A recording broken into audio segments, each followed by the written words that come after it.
तो कहानी की शुरुआत होती है और हमें एक बूढ़ी औरत को दिखाया जाता है जो कि अपनी ग्रैंड डॉटर को एक कहानी सुनाने वाली होती है। यहाँ पर वो अपनी कहानी शुरू करती है और वो बताती है कि एक शहर में एक लड़की रहा करती थी और वो बॉटम सेलिंग का काम करती थी, यानी वो एक सेलर होती। वो घर घर जाकर अपनी चीजों को सेल करती थी। अब जब वो वापस जाकर अपनी कार में बैठती है तो वहाँ पर उसे अपने मिरर में एक बहुत ही आलीशान बंगला दिखाई देता है। जिसके बाद वो लेडी वहाँ पर जाने का सोचती है। जिसके बाद वो अपनी कार को यू टर्न करके उस बंगले तक पहुंच जाती है और उसे वो जगह देखने पर बहुत ही पसंद आती है और उसे वहाँ का गार्डन तो और भी ज्यादा पसंद आता है क्योंकि यहाँ पर जो पेड़ पौधे होते हैं वो बहुत ही खूबसूरती के साथ काटे और डिजाइन किए गए थे। जिसके बाद हम देखते हैं कि वो लड़की उस महल के अंदर जाती है जहाँ पर उसे कोई भी नजर नहीं आता। वो महल पूरी तरीके से खाली होता है और वो देखते हैं कि वहाँ महल में उसके चारों तरफ बहुत बड़ी बड़ी अजीब गरीब तरह की मशीनें होती हैं। और इस जगह को देखने के बाद ऐसा लगता था कि बहुत सालों पहले यहाँ पर किसी तरह के एक्सपेरिमेंट किए जाते थे क्योंकि वो मशीनें देखने पर इस टाइम की तो बिल्कुल नहीं लग रही थी। जिसके बाद वो महल में ऊपर की तरफ जाने लगती है और उसे कुछ आवाजें भी आती हैं। जिसके बाद वो महल के ऊपर पहुंचने के बाद देखते हैं कि कोई उसे साए में बैठकर देख रहा है। जिसके बाद वो लेडी उस चीज को आवाज देकर अपने पास बुलाने लगती है। जिसके बाद वो उसकी आवाज सुनकर उसकी बात मानते हुए उसके पास आने लगता है और यहाँ पर वो लेडी उसको देखने के बाद बहुत डर जाती है क्योंकि यहाँ पर इस जीव ने अपने हाथों में बहुत तरह के हथियार लिए होते हैं। जिसके बाद वो औरत उसे देखकर भागने का सोचती है, लेकिन तभी वो आदमी बोलता है कि रुक जाओ, मुझे यहाँ पर छोड़कर मत जाओ।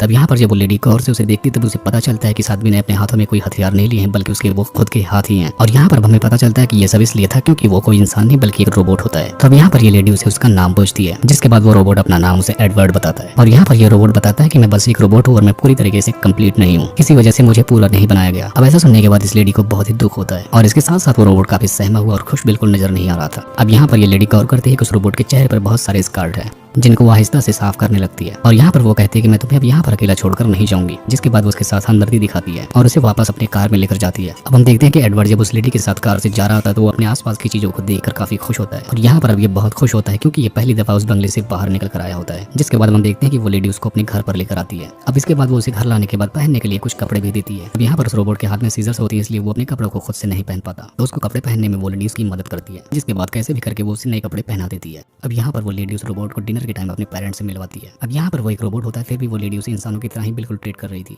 यहाँ पर वो एक रोबोट होता है तो उसे खाना खाने में बहुत मुश्किल हो रही थी क्योंकि वो इंसानों की तरह बिल्कुल नहीं खा सकता था। फिर भी यहाँ पर वो एडवर्ड को इंसानों वाला खाना ही देती है। अब हम देखते हैं कि अगले दिन उसके हस्बैंड वहाँ पर कटिंग कर रहे होते हैं। तभी यहाँ पर एडवर्ड भी आ जाता है और यहाँ पर वो अपने खुद के हाथों की मदद से उस पौधों को काट कर बहुत ही प्यारी डिजाइन दे देता है जो कि एक बिल्कुल डायनासोर की तरह दिख रहा होता है। और ऐसा देखकर उस लेडी के हस्बैंड को बहुत ही ज्यादा हैरानी होती है और यहाँ पर अब एडवर्ड पूरी फैमिली का स्ट्रक्चर भी उसी पेड़ पौधों में बना देता है और ऐसा देखने के बाद वो पूरी फैमिली बहुत ही ज्यादा खुश होती है। अब यहाँ पर ये लोग जहाँ पर रहते थे यहाँ के आसपास के लोगों को जब पता चलता है उनके घर पर कोई मेहमान आया है तो सारे लोग उससे मिलने के लिए आ जाते हैं। और यहाँ पर वो उस लेडी से आकर बोलते हैं कि हमने सुना है कि कोई तुम्हारे घर पर नया मेहमान आया और हमें उससे मिलना है और सुना है कि वो बहुत ही ज्यादा टैलेंटेड भी है इसलिए हम उसको डिनर के टाइम पर मिलना चाहते हैं। जिस पर वो लेडी उन्हें मिलवाने के लिए ओके बोल देती है। अब हम देखते हैं कि वो लेडी जब रात के टाइम खाना बना रही होती है तो सब्जियों को काटने में एडवर्ड भी उसकी बहुत तेजी से मदद करता है। तभी हम देखते हैं कि वो लेडी एक टीन के डिब्बे को बहुत ही खोलने की कोशिश कर रही होती है और उसको देखने के बाद एडवर्ड को एक फ्लैशबैक याद आता है जहाँ पर वो रहता था और उसी बंगले की याद आती है। यहाँ पर हम एक साइंटिस्ट को दिखाया जाता है जो कि अपनी मशीनों पर कुछ एक्सपेरिमेंट कर रहा होता है और यहाँ पर ये उसकी मशीनें अपने आप ही खाना बना रही होती है। जिसके बाद हम देखते हैं कि ये साइंटिस्ट एक रोबोट के पास जाता है और उसके हार्ट पर एक हार्ट शेप रख देता है और इसी से हमें यहाँ पर पता चलता है कि अनकम्प्लीटेड रोबोट कोई और नहीं बल्कि यही एडवर्ड ही है। यहाँ पर हमें पता चलता है कि साइंटिस्ट ने एक किताब की मदद से उसे बिल्कुल इंसानों जैसा रोबोट बनाया। यहाँ पर हमें पता चलता है कि एडवर्ड बस एक रोबोट नहीं बल्कि उसके अंदर इंसानों जैसी हर फीलिंग्स है क्योंकि वो साइंटिस्ट चाहता था कि बिल्कुल मैं एक रोबोट नहीं बल्कि एक इंसान बनाऊं। इसीलिए वो साइंटिस्ट ने एडवर्ड को बिल्कुल इंसानों जैसी फीलिंग्स दी थी और उसको बनाते हुए वो उसी गलती से इंसान ही बना देता है। यहाँ पर बस उसके एक्सपेरिमेंट में एक ही कमी थी कि एडवर्ड अपने हाथों का इस्तेमाल नहीं कर सकता था, बस वो हर चीजों को काटने में बहुत ही माहिर होता है। अब हम देखते हैं कि वो साइंटिस्ट बहुत ही ज्यादा एडवर्ड को इंसानों जैसे हाथ देने वाला होता है। तभी यहाँ पर एक पार्टी रखी जाती है और यहीं पर हम देखते हैं कि एडवर्ड भी होता है और यहाँ पर बहुत सारे लोग एडवर्ड के हैंड को देखकर बहुत ही परेशान हो जाते थे, लेकिन इन लोगों को एडवर्ड में बहुत ही दिलचस्पी होती है।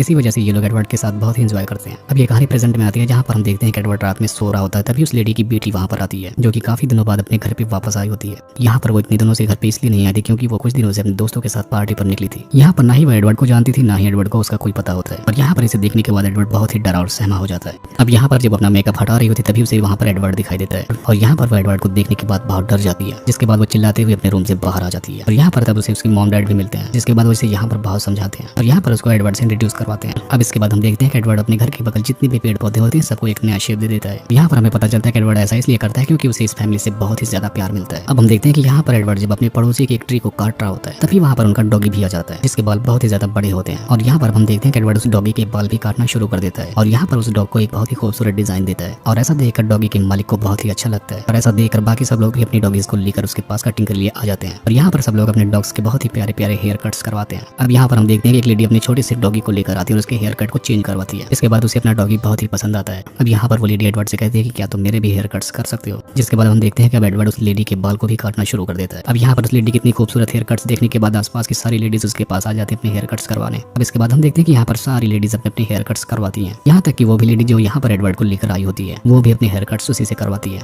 यहाँ पर हम देखते हैं कि एडवर्ड इस चीज में काफी फेमस हो जाता है, जिसकी वजह से उसे टीवी शो पर भी बुलाया जाता है। यहाँ पर उसे बोला जाता है कि आप क्यों ना अपना सैलून खोल ले, क्योंकि आप तो बहुत फेमस हो चुके हैं। अब यहाँ पर जाहिर सी बात थी कि एडवर्ड को सैलून बनाने के लिए पैसों की जरूरत पड़ती। इसके बाद वो सेलर उसे एडवर्ड को बैंक में लेकर जाती है ताकि वो वहाँ से लोन ले सके। जाहिर सी बात है यहाँ पर एडवर्ड एक रोबोट है तो उसकी नजर में पैसों की अहमियत बिल्कुल नहीं होती, इसी वजह से यहाँ पर बैंक से लोन नहीं मिलता, जिसके बाद ये लोग वापस आ जाते हैं। अब यहाँ पर हम देखते हैं कि एडवर्ड के दिमाग में बस एक ही चीज चल रही होती है, वही कि उस लेडी की बेटी किम, जिसे वो बहुत ही लाइक करने लगा था और यहाँ पर वो उसे बहुत ही चाहने लगता है, जिसकी वजह से उसे मोहब्बत हो जाती है उससे। लेकिन इस बात से जो कि किम का एक दोस्त होता है उसे बहुत जलन होती है।